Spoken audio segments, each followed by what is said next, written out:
कपिल शर्मा की मां ने गिन्नी चतरथ को लेकर किया खुलासा, दिखाया दुनिया को बहू का असली चेहरा। दुनिया के सबसे मशहूर और प्रचलित show comedy night with Kapil सबका फेवरेट बना बैठा है।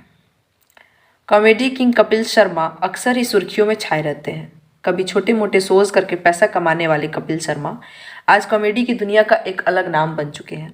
आज कॉमेडी किंग और उनका शो इतना फेमस है, बड़े बड़े सेलिब्रिटी भी अपने पिक्चर और शो को प्रमोट करने के लिए कपिल शर्मा के पास आते हैं। हम अक्सर ही देखते हैं कपिल शर्मा बड़े बड़े सेलिब्रिटीज़ के साथ और स्टाफ के साथ ठहाके लगाते हुए नजर आते हैं।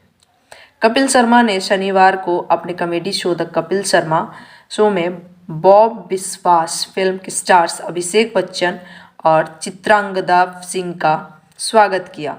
कपिल शर्मा के शो में हम अक्सर देखते हैं उनकी मां भी हर एपिसोड में नजर आती है। कपिल की मां से जुड़ा एक किस्सा हम आपको बताने जा रहे हैं। एपिसोड के दौरान कपिल ने दर्शकों के साथ बैठी अपनी मां से भी बातचीत की।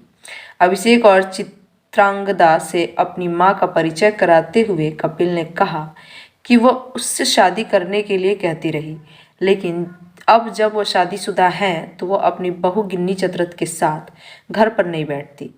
जिसके बाद कपिल की मां ने भी मज़ेदार जवाब देते हुए कहा कि मेरी बहू मुझे घर पर बैठने नहीं देती, मैं क्या करूं। इस जवाब के बाद वहां मौजूद सभी दर्शक जोर जोर से हंसने लगे। कपिल की मां ने बताया, वो कहती है शो पर जाओ, वो जल्दी जल्दी शूट निकाल देती है। कपिल शर्मा ने अपनी सबसे खास और पुरानी दोस्त गिन्नी से 12 दिसंबर 2018 को जलंधर में शादी रचाई थी। दोनों के बीच बेहद प्यार है। कपिल शर्मा का एक आज हंसता खेलता परिवार है। 2 बच्चों के पिता बन चुके कपिल शर्मा और गिन्नी की लव स्टोरी बेहद प्यारी है। जुड़े रहिए बूम भोजपुरिया के साथ। सिनेमा इंडस्ट्री के लेटेस्ट फिल्मी खबरों के लिए हमारे चैनल को सब्सक्राइब जरूर करें और साथ में बेल आइकन को दबाना ना भूलें। #बूम भोजपुरिया।